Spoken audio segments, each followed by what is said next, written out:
Now, if you do not know our guest today, I don't care if you are a millennial, if you are Gen X, if you do not know a show called Vioja Mahakamani, I don't know which Nairobi, which Kenya you were born in, because today we are very honored to have none other than Ondieki Nyuka Kwota in the building. Yay! Karibu!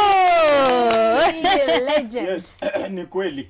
Ni kweli. Ni Ondieki Nyuka Kwota Olobama Ngidi. Son of Aloch, the one and the only one in East and Central Africa. Yeah. Yes, what do I say? In fact, Karibu. Is it ni kweli? Ni kweli. So, and I'm actually seated between two single ladies who are ready to mingle. You never know what will happen by the time the show is over. Hiyo ni script amejiandikia hapo. Hiyo ni script amejiandikia hapo, but well done. Well done. Tunajaribu kuweka nini? Najaribu kutupa nini inaitwa kutupa ndoano. Yeah. You never know itashika nini. Unajua inaweza shika mawe. Hawezi shika mawe. Inaweza. Mawe ziko kwa maji ni mingi. No. Let me tell you, viewer, when you sit between two beautiful ladies, jaribu kutupa maneno. You never know. You never know. Itaanguka pandia mapande hii. Nitoke hapa nilikuja peke yangu, twende tukiwa wawili. Karibu sana Ondieki. Ondieki Nyuka Kwota iko namna hiyo, bibi ni nne. Na niko kwa bibi mdogo for the time being. The time being. Kwa sababu bibi mkubwa mimi utembea na chesa na watoto alafu naenda kwa bibi mdogo. Hii ya katikati niliona hako na kisirani. Yeah. Kisirani nikienda anahama naenda kulala sitting room. So I actually decided to give an quarantine. Umemquarantine. Yes, nimemweka katika lockdown for the past 3 months. Okay. I know she's suffering. Ataumia. Na niliondoka huko kwanza July. Sasa ile baridi ilikuwa imekamata. Nikamwambia huyo mdogo, you know. Uwezi jua pia tunafanya nini, lakini Ondieki. Yes. We are so honored to be with Yes. you here. Yes. Yani when a legend yani, and we were just talking on off air and we established that the first Vioja Mahakamani episode Yes. aired in 1974, and you've been giving us content after content after content. Exactly. Watu wengi walipenda sana. They were so glued to the TVs when Yes. How does that make you feel? Actually, in the first place, it is so good to feel to be in this show. Yeah. It's a great honor. Yeah. And the other thing that I want to tell you is that the major and the main idea, the reason why Vioja Mahakamani has actually ticked for all those years is because you have been current. Yeah. We have done topical issues that is touching on our people. That's the only as well. Vitimbi as well. And so, in fact, the first episode of Vioja Mahakamani went on in 1974 when most of you were not even born. Our parents were And teenagers. I can tell you for sure, we have some pioneers of Vioja Mahakamani, people like the magistrate, Lucy Wangoi Geshomo. Yes. She was there in 1974. Wow. She's among those people who are there, who pioneered in Vioja Mahakamani with the late Peter Lukoe, Mzee Tama bin Tama. And there were other actors of those years who are there during those times. Then later, there were some other artists who actually came on board. Somebody like Gibson Gathumbugwa, who is the prosecutor. He's an old timer. He has also been at it for so long.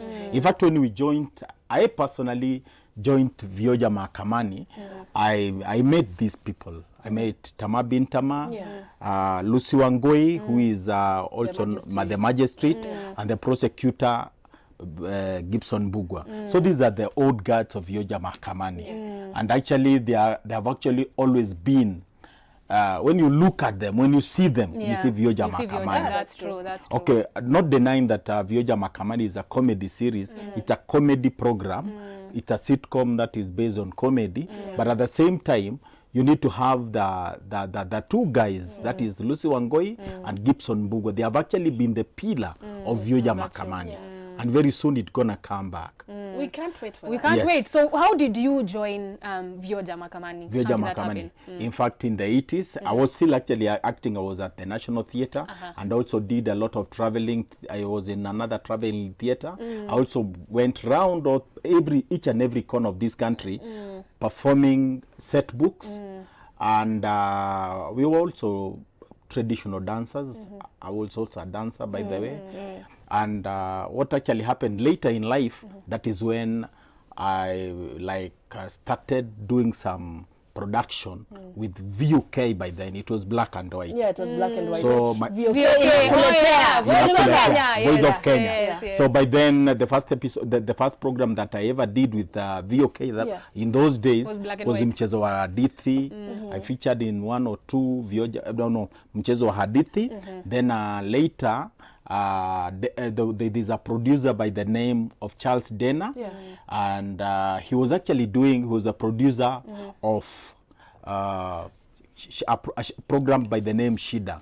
So he gave me a place in Shida program, and in fact, the first episode I was a teacher, and I was produced by a producer known by the name of Joyce and we continue like that. And eventually, I ended up doing maybe maybe 1 or 2 with Vitimbi as a guest. Then later, I was given a spot in Vioja Mahakamani. Okay. And let me tell you, the character Ondieki Nyuka Kwota is out of creation. Because my real name is Hira Mongai Ngige. I was about to ask that. Yes. Yeah, I was in fact, about to ask that. Yes. You see, Hira Mongai and Ondieki Nyuka Kwota, these are 2 different characters. Yeah. Yes. They actually contrast one another. Because you see, Ondieki Nyuka Kwota is a man he's a Luo. Ondieki Nyuka Kwota is a Luo, from Luo Nyanza, from Luo extract. And you are from Central. Yes, and he's a very proud guy. Yeah. He has many wives, and he wouldn't even mind to add the 2 of you to be part of that. This one is taken. But how did you come about? Like, why did you decide to own this intonation, the Luo accent, everything? Do you find yourself talking like that, like ordinarily? Ordinarily, no. I always try to remain, like now, I can decide to be Ondiek, I can decide when to be Hira Mongai. I always try to be myself, because at the end of the day, you need to differentiate between the character and you. The moment you start being your character through and through, you'll end up messing. Because I'll end up being Ondieki Nyuka Kwota when I'm supposed to be Hira Mongai. And I'll end up doing things that Ondieki Nyuka Kwota normally does, which are contrary to the beliefs of Hira Mongai, who is a born-again Christian. Exactly. You see, so in actual sense, people need to understand that this is drama. Drama is life. In a more heightened manner, and what normally happens, you get into the shoes of the character, you come up with a character Bible, and you as a person, Hira Mongai, you are told, this is the character that we want you to get into. Can you own it? And then as time goes by, with the, like the kind of things that we do in Vioja Mahakamani, and also in other most of the comedies, Kenyan local comedies, they are improvised drama, impromptu. So it calls for a lot of discipline, and you need to listen to your producer, and also listen to those senior actors who are there, who will be able to guide you and mold you to be what I am today. Because I can actually say and honestly say that in the initial stages of my acting career, there are people who played a very major role in my molding my character. Somebody like Gibson Bugwa is somebody that I cannot forget, and I always tell people that he's a guy, yes, he's not a comedian, but he's a guy who can mold you to be one. He's so creative with Lucy Wangoi, and we need to appreciate these people. Yes, they're actually the old guards in the field of acting, and in this industry, they are the pioneers. These are the people, they are the Mau Mau who fought for this field. That's true. Yes, let me tell you, because one thing that I'll tell you, by the time I was getting into VOK, into acting, even before I joined VOK, I did not join VOK or maybe acting because of money. There was no money. It is passion. Because I remember the first thing that I did in life, I trained in sales and marketing, and I even did I actually worked as a sales in marketing for several companies, and eventually I can remember very well my last general manager actually called me in his office, and he told me, listen, he was called Mr. Richard. He told me, Ondiek, I've been seeing you on television, and I think sales and marketing need somebody very serious. But I told him, whatever I do in acting actually helps me to break the ice when I meet the client for the first time. But he said, no.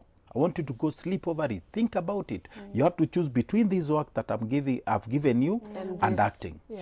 Then I just stood there, looked at him, then I told him, sir, I don't even need to go sleep over it. I think I belong in acting. Hold That's that amazing. thought. Yes. We still have our guest in studio, but we have to go on a break. But we'll be right back. Usiende popote. We still have our guest in studio. Send in your questions. 111-444-111 is our SMS line. Please keep sending those SMSs. We need to sample some of them when we come back. We'll be right back.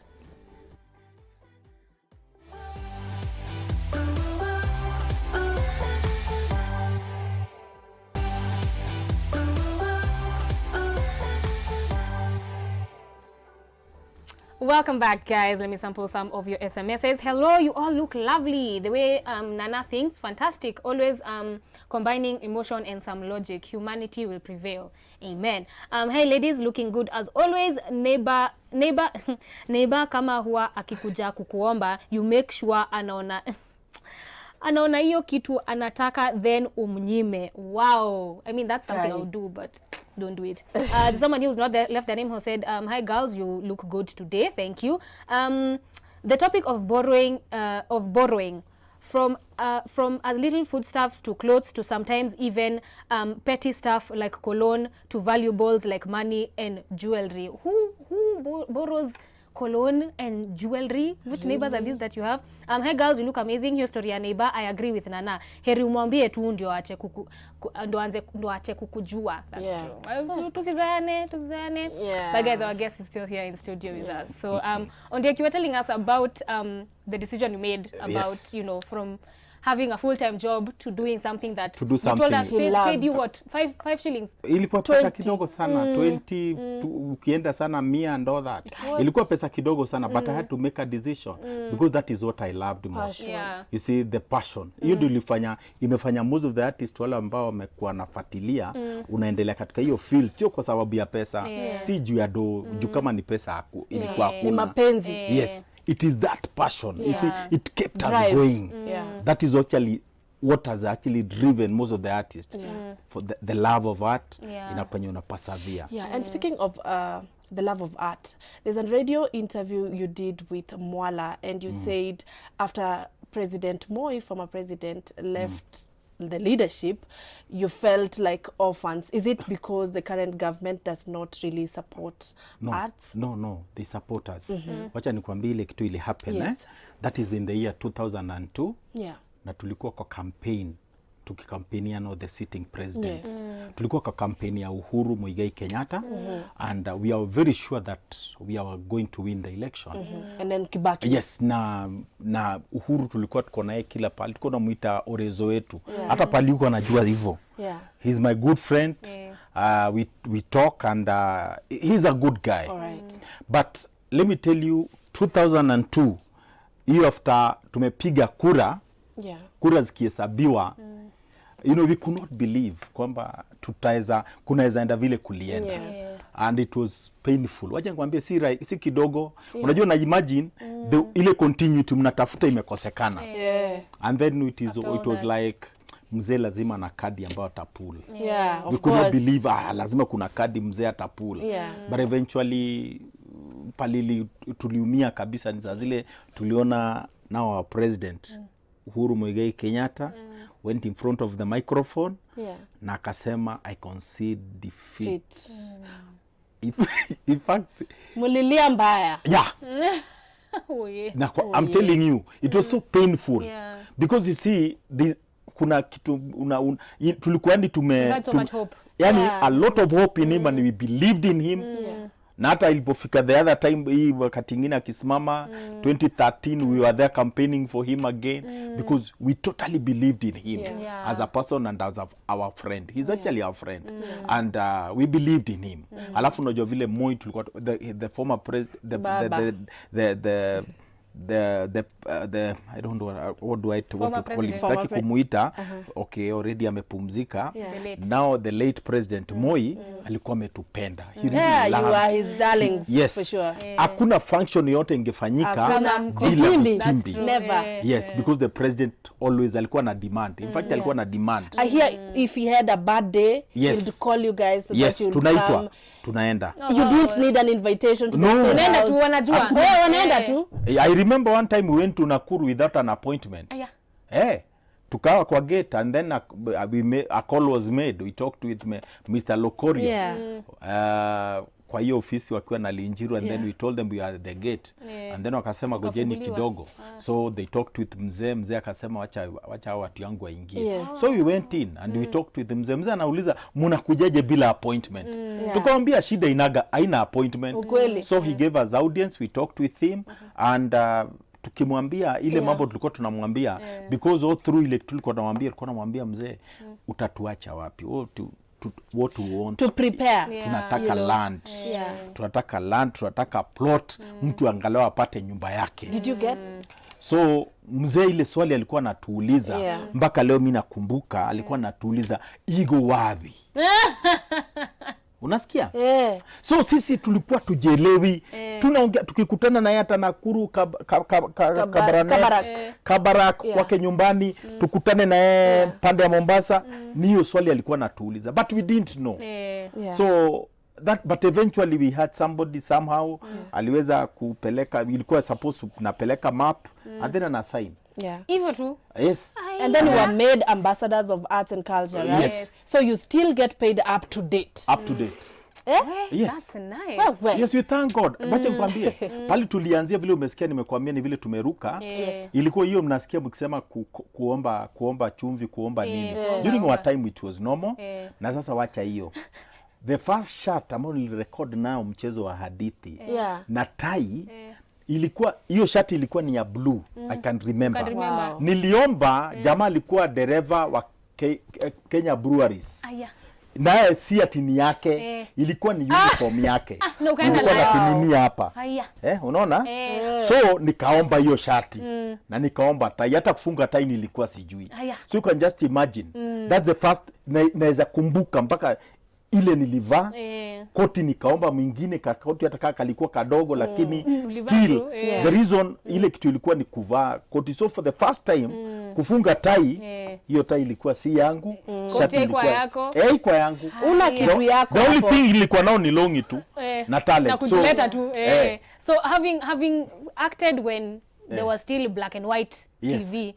Hadi saa hii mali tumefika, that's a lot. That's over 3 decades. What can you say that you're really happy has changed, and what do you think still needs to be worked on? Kitu moja, space imekuwa kubwa. You know, before VOK was the only station of choice. Utaochi nini nyingine?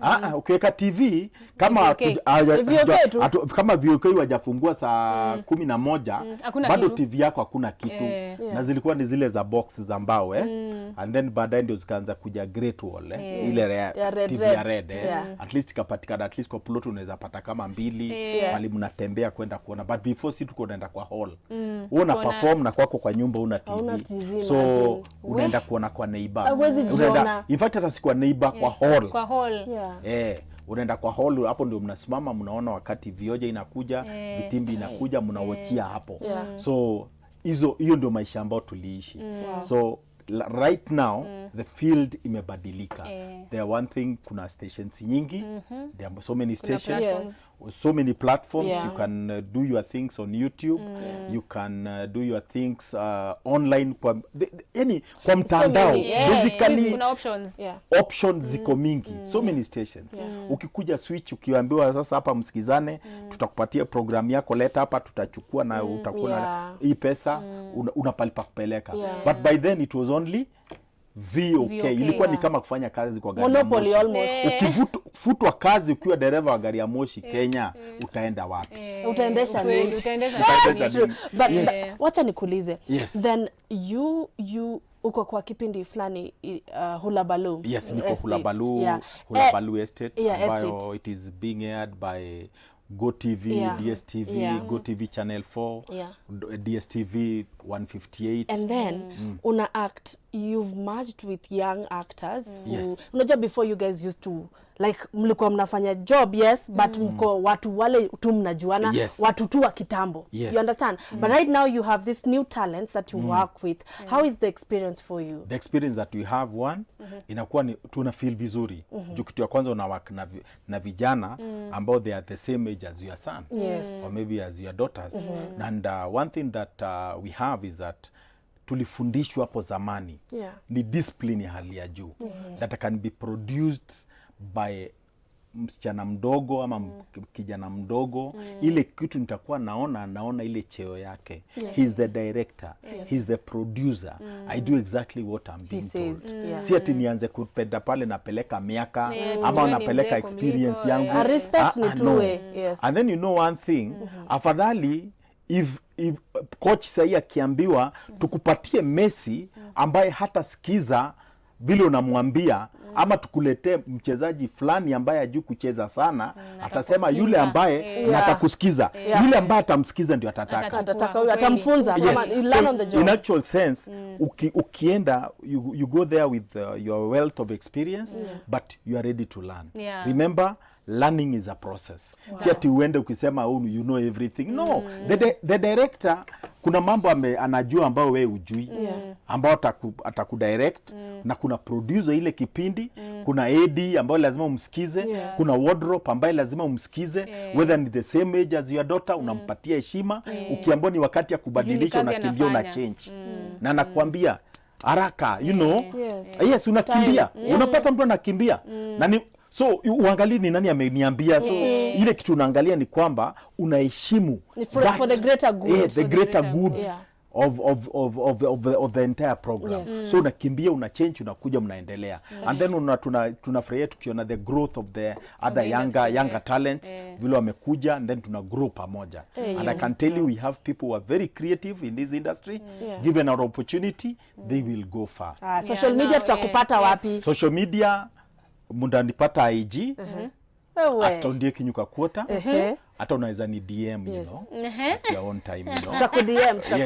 We'll slide in the DM. Alafu pia Facebook, YouTube unanipata, unaweka tunaandika Ondieki na Makoha. Yes, you'll see what we are doing. We are doing a lot of stuff there. And then Facebook, Ondieki Nyuka Kwota. Fantastic. Ondieki, it was such an honor to have you in our studio today. Asante sana. But unfortunately time yetu pamoja imeisha. Imekimbia. Imekimbia sana. But sijali utarudi. If you ever want to come back, you're so welcome. And thank you guys also for joining us today for this show as we open the week. Tutaonana kesho same time same place. And watu wetu wa 9:30. I said that wrong the last time. Nimekumbuka. Watu wa 9:30 tunawapenda sana. And then there's something that I forgot to say. That Vioja Mahakamani, the original Vioja, is coming back. Very soon. You had it here first. Na kwa hayo machache, kwaherini. Bye. See.